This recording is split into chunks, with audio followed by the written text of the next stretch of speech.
Guys ready? Wave. You know, I'm just kidding.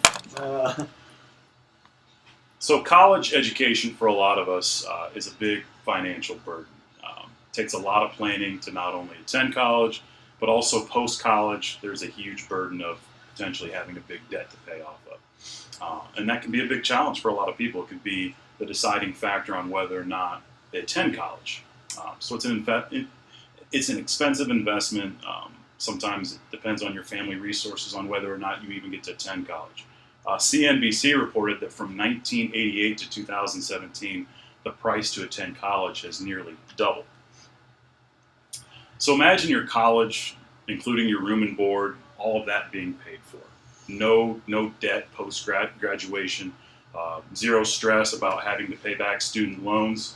How big of a reward that would be? That'd be the deciding factor potentially on you attending college. A large portion of collegiate athletes report and receive exactly this. Full scholarships, room and board paid for, classes paid for, meals sometimes paid for, all of that stuff. In today's day and age, they want more than that. Many of these athletes are now demanding to be compensated above and beyond the benefits they receive from their scholarship. It is my belief that college athletes should not be compensated above and beyond what they receive as a part of their scholarship. These existing benefits far outweigh any incentive that an average student is allowed. Scholarships reward deserving athletes, and it's my belief that that not only preserves their amateur status, but compensation beyond a scholarship would eliminate any sort of amateurism. So to further understand this perspective, we need to seek out problems, causes, and the potential alternate solutions to compensating collegiate athletes. The first problem with compensating a collegiate athlete is who would pay the bill, right? CNBC reported in 2019 that a full scholarship package for a collegiate athlete is worth anywhere from $50,000 to $125,000 to that specific athlete annually. That's a big investment. That includes their education, their room and board, the coaching they receive, the athletic training they receive, and so that's a big dollar amount. And keep in mind, they want compensated above and beyond that. So that's one problem, is who pays the bill. While some departments that do generate and bring in money, most of them do not. Forbes reported that the NCAA released data that only 14 university athletic departments in the country turned in a profit without having to receive additional support from other university resources or state resources. Outside of football and men's basketball, the majority of collegiate athletic teams lose money. So where do you draw the line? If athletes were to be compensated, do you just pay football players? Do you just play men's basketball players? That creates another big problem. Title IX was created in the 70s to make sure that individuals aren't subject to not receiving benefits, not disallowed to play sports based on sex.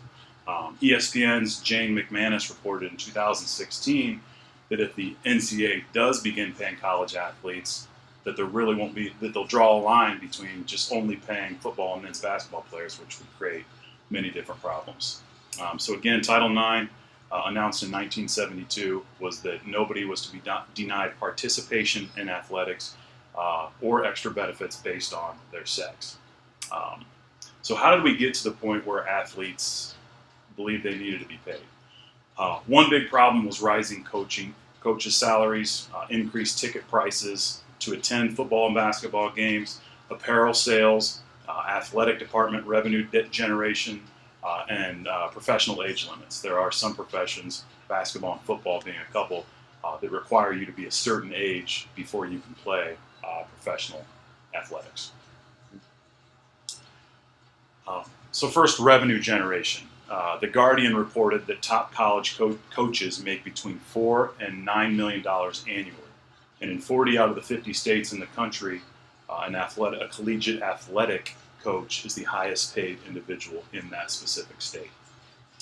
So in turn creates one big problem on why collegiate athletes think they deserve a portion of said revenue. At this day and age, collegiate athletic departments are bringing in and spending more money than ever before.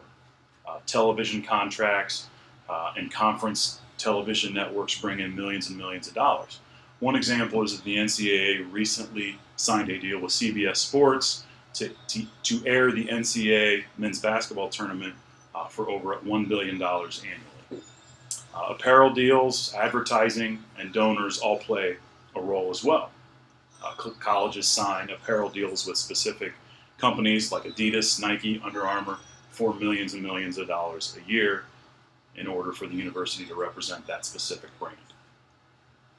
USA Today reported in 2016 that 24 schools' athletic departments make over $100 million annually. So what are some potential solutions as an alternative to paying collegiate athletes? One would be eliminating professional age limits.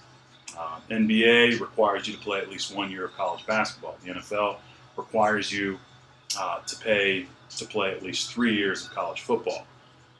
The NBA, this rule was only recently put into place. The NFL one has been put in place longer. NFL is a bit trickier, as college allows males to develop their body a little bit more before they start playing football. Sounds a little bit trickier, but eliminating age limits would certainly allow, if somebody wanted to be compensated as opposed to going into college as a requirement, they could begin getting compensated immediately. You could always enhance existing bonuses as well that collegiate athletes receive. Post-graduation perks, allowing individuals to go back and finish their degree or advance their degree, things like that. Enhanced health care for anybody that graduates. They'll receive health care bonuses post-graduation. But in the end, I think the college athletes should not be compensated beyond their scholarship benefits. These existing benefits, again, far outweigh incentives that average students are allotted. Scholarships reward deserving athletes, all the while preserving amateur status that further payment would not. We now understand the problems, causes, and solutions that surround compensation for college athletes. You can't put a price on your education. When the massive financial burden of collegiate education is eliminated, so is the need for any additional compensation. Thank you.